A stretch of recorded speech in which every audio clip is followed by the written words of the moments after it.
চোখের সামনে বহু তরুণ কিন্তু ঝরে যাচ্ছে, যেমন ভিপি নুরুল হক নূর, যে ইশাক সাহেব বললেন যে বাংলাদেশে বিরোধী দলের পতন ঘটাবেন, আমি হাসবো না কাঁদবো। ওই 5ই আগস্ট প্রথম পৃথিবীর ইতিহাস বলতে পারেন, বাংলাদেশের ইতিহাসে তো অবশ্যই বিরোধী দল এবং সরকারি দলের একই দিনে একই যোগে একই টাইমে একই সেকেন্ডে পতন হয়েছে। একটা কথা আমি গতকালকে একটা আর্টিকেলে লিখেছি যে বাংলাদেশে বিরোধী দলের পতন হয় না, বিরোধী দল সরকারি দলে যায়। তবে একটা সময়ে সরকার এবং বিরোধী দলের একই দিনে পতন হয়েছে, সেটা হচ্ছে 5ই আগস্ট।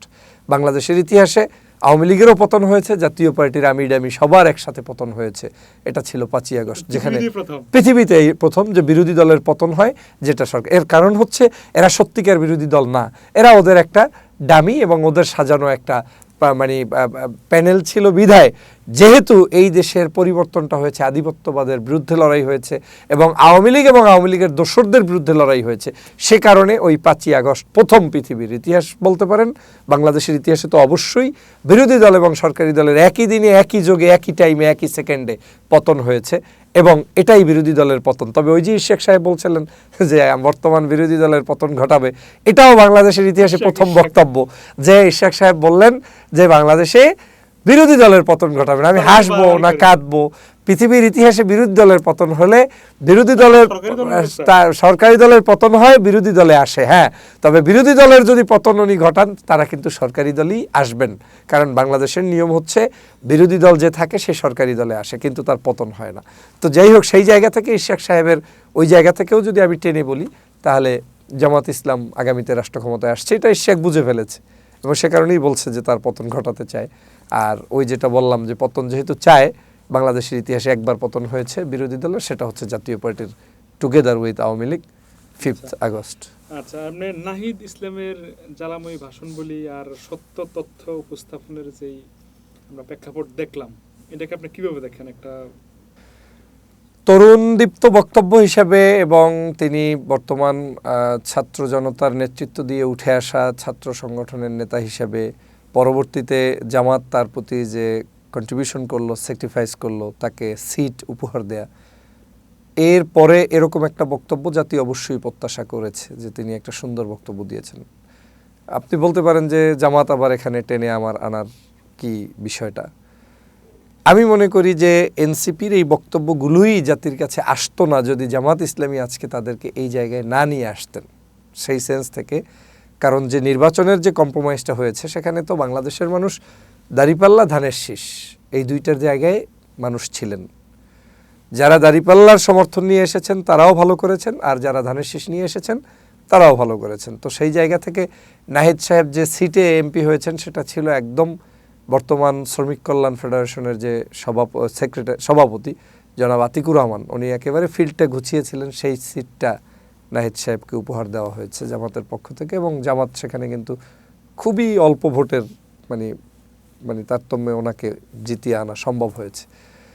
তো ওনার কাছ থেকে জাতি প্রত্যাশা করেছে যে সংসদে এসে উনি দেশপ্রেমিক ভালো ভূমিকা রেখে দেশের জন্য বক্তব্য দিবেন, এবং সেই বক্তব্যটা আমার কাছে মনে হচ্ছে যে উনি দিতে পেরেছেন। ওখানে ওনার বক্তব্যের মধ্যে রাষ্ট্র, সংস্কার, দেশ, এই সার্বিক বিষয়গুলো যেভাবে সুন্দরভাবে উপস্থাপন করেছেন, সেটা অবশ্যই সুন্দর, এবং এই বক্তব্যগুলোর মাধ্যমেই জাতিকে উদ্বুদ্ধ করতে হবে। তবে এটাও মাথায় রাখতে হবে যে বক্তব্যগুলো যখন আসে, পরবর্তী সময়ে কিন্তু দেশি বিদেশি বিভিন্ন অর্গানাইজেশন আপনার পিছনে বিভিন্নভাবে কলকাঠি নাড়বে, আপনাকে উৎসাহ প্রদান করতে গিয়েও দূরে ঠেলে দিবে, কৌশলে আপনাকে বলে দিবে আপনি অনেক বড় কিছু, কিন্তু আসলে আপনি অনেক বড় কিছু না।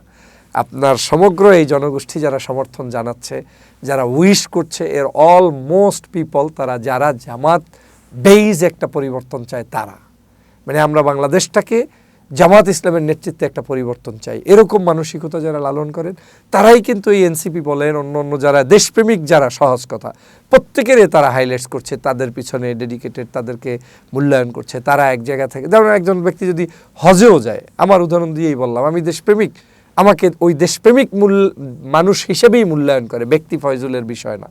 সেখানে গেলে তখন সৎ কথাটাকে মূল্যায়ন করতে গিয়ে আমাকে হয়তো একটু আদর যত্ন করলো, খাওয়ালো, কিংবা হোটেলে রাখলো। ঠিক এটা নাহিদ সাহেব না, শুধু সমগ্র এনসিপির যে কোনো নেতা যদি জাতির প্রত্যাশা পূরণে সঠিক ভূমিকা পালন করে তাকে মানুষ অ্যাপ্রিসিয়েট করে। আর জাতির প্রত্যাশা পূরণে ব্যর্থ হলে দেখবেন এনসিপির মধ্যেও বা একটু বাম টাইপের কোনো নেতার কোনো বক্তব্য হলে সেটা কিন্তু রিয়্যাক্ট হয় না, পাবলিক ওটাকে ভালোভাবে নেয় না, এবং তাদের কোনো ফ্যান ফলোয়ার্স বেস তৈরিও হয় না। আর যারা একটু দেখবেন ডানপন্থী, একটু ধর্মভিত্তিক, একটু রাষ্ট্রের এই জাতীয়তাবাদ, ইসলামী মূল্যবোধ, মানে এই দেশীয় বাংলাদেশীয় রাজনীতিটাকে চর্চা করছে, তাদেরকে কিন্তু অ্যাপ্রিসিয়েট করে।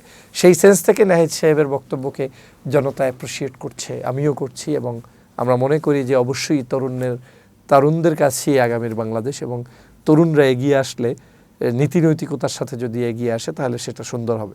তবে এখানেও একটা জিনিস মনে রাখতে হবে, চোখের সামনে বহু তরুণ কিন্তু ঝরে যাচ্ছে, যেমন ভিপি নুরুল হক নূর। এই যে তাদের দলের একটা, আমি আদতেই জানি না বাংলাদেশে বর্তমানে গণ অধিকার পরিষদ নামে কোনো দল আছে কিনা, মানে এক্সিস্ট করছে কিনা। দল হয়তো কাগজে কলমে আছে, কিন্তু আদতে কি তাদের কোনো অ্যাক্টিভিটিস আছে? কিন্তু একটা সময় কিন্তু এই তরুণদের দলকেই মানুষ মনে করেছিল যে তারা দেশপ্রেমিক, তারা এগিয়ে যাবে। কিন্তু যখন তারা লাইনচ্যুত হলেন, শুধু ক্ষমতার জন্য, এমপিত্বর জন্য, মন্ত্রিত্বর জন্য তো আমার রাজনীতি না, আমার কাছে মনে হচ্ছে যে এখন সব একাকার হয়ে গিয়েছেন বিএনপির মধ্যে। মানে তাদের দলের একজন সাধারণ সম্পাদক সে পদত্যাগ করে চলে গেলেন বিএনপিতে, আবার তার দলেরই সভাপতি বলছেন যে এটা কৌশলের অংশ হিসেবে উনি গিয়েছেন। আমি বুঝতেছি না যে কোথায় আদর্শ আর কোথায় কৌশল। মানে এটা কি হইতে পারে যে আমাকে আপনি আমার দল থেকে আরেক দলে ঢুকিয়ে ওই দলের পদ পাওয়ে নির্বাচন করাই দিচ্ছেন আর বলছেন কৌশলের অংশ হিসেবে? How do you, it's totally fun.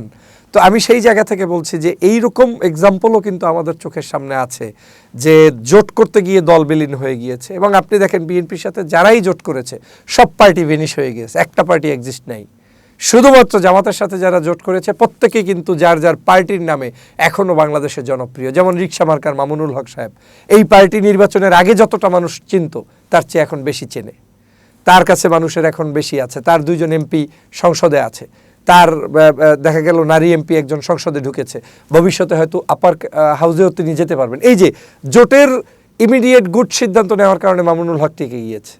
আবার একই সাথে দেখেন রাশেদ প্রধানের দল, সেটাও টিকে গিয়েছে। এই প্রধানের দল কি খুব একটা বড় দল ছিল, কিন্তু মানুষের কাছে গ্রহণযোগ্য একটু হলেও আছে। এখন তার বোন সেখানে সংসদ সদস্য, উনিও হয়তো হবেন আপার হাউস বা অন্য কোথাও সুযোগ পেলে আসবেন। এভাবে করে আপনি দেখেন সবার ছোট ছোট দল তারা অস্তিত্ব নিয়ে টিকে আছে। এনসিপি তো আছেই, এনসিপি জামাতের সাথে যাওয়ার কারণে এখন বিরোধী অবস্থান, এবি পার্টি আছে বা অন্যরা যারাই আছে টুকটাক, মানে একটু হলেও বেঁচে আছে, কিন্তু অন্যরা কিন্তু নাই। তো তরুণদেরকে এ ব্যাপারে কিন্তু ভবিষ্যতে খেয়াল রাখতে হবে।